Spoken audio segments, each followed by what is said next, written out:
Après Élisée, on a vu beaucoup d'autres choses. Mais Christ lui-même, il vient.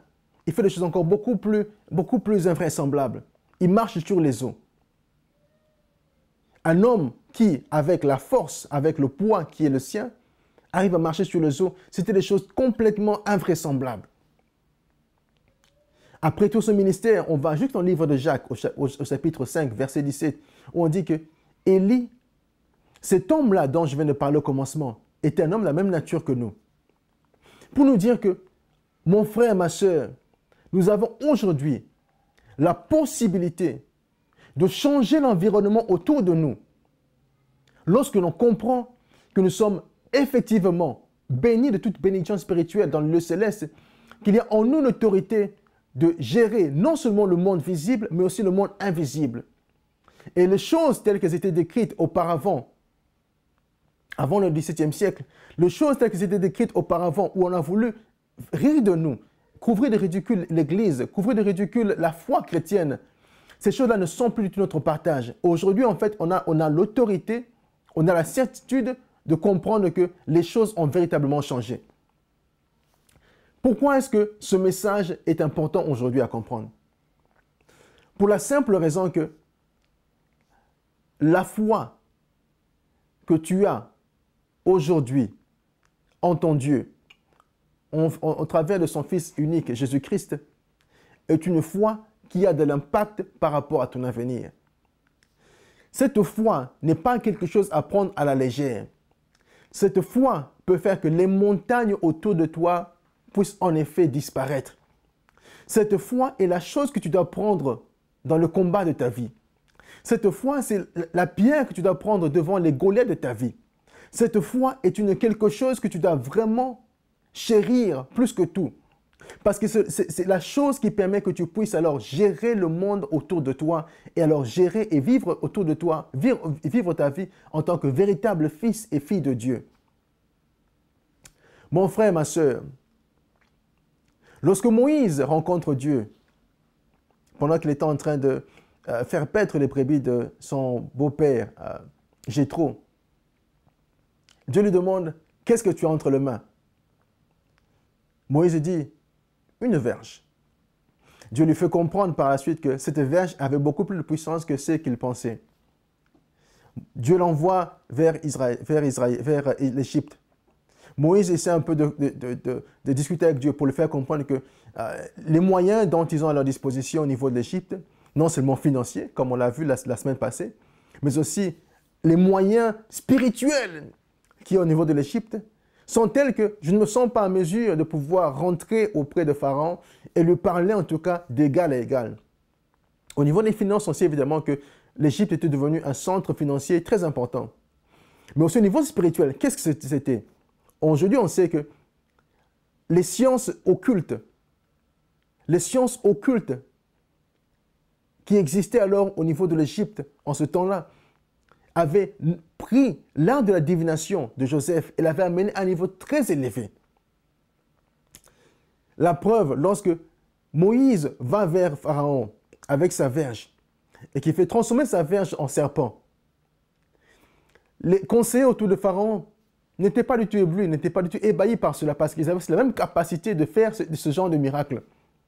C'est pour dire que le monde autour de nous, et le monde autour de Moïse à l'époque est rempli de géants, est rempli de gens qui sont aussi très poussés dans la foi, dans les choses ou dans les sciences occultes où ils sont implantés.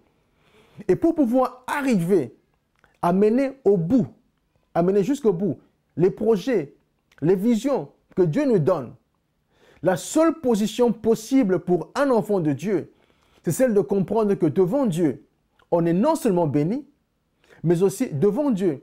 La seule position qu'on peut avoir devant lui pour pouvoir amener sa vérité à se manifester, c'est la position à genoux. La position à genoux devant notre Dieu.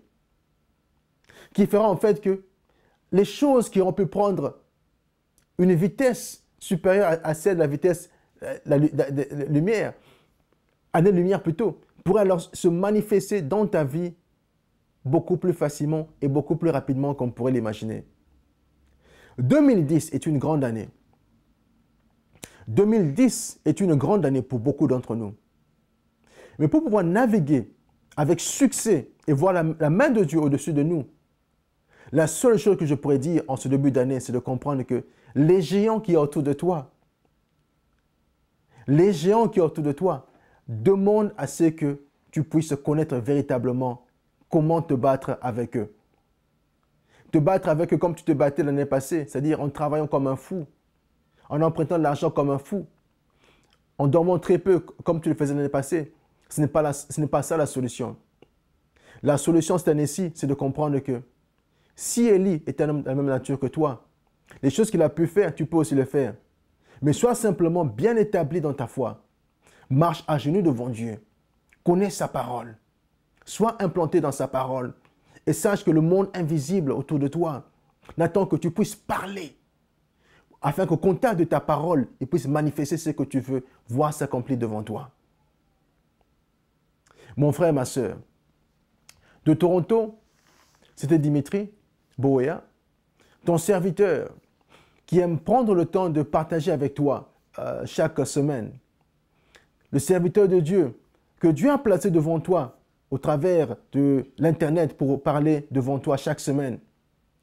Je bénis beaucoup de gens qui ont permis que cette émission soit possible. Non seulement l'équipe d'Amen Productions, mais aussi l'équipe de Congo Mikili qui permet que nous puissions partager au travers de ces images la parole de Dieu. Je sais que tu as été béni par ce message. Je sais que ce message a touché quelque chose en toi. Et je sais que ce message va provoquer, bouleverser certaines choses en toi. Et que la puissance de la parole de Dieu ne sera pas simplement une parole morte en toi, mais sera une parole visible et tangible dans les prochains jours.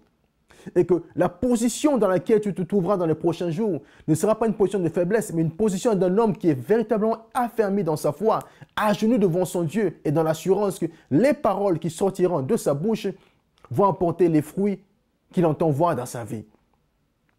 Pour cela, je bénis mon Seigneur Jésus-Christ et je prie que nous puissions nous retrouver dans les prochains jours par le même moyen. Et jusqu'à ce jour, je voudrais que tu puisses te rappeler que je t'aime beaucoup dans l'amour de notre Seigneur et que je te garderai dans la prière. Prends soin de toi. À très bientôt. Au revoir.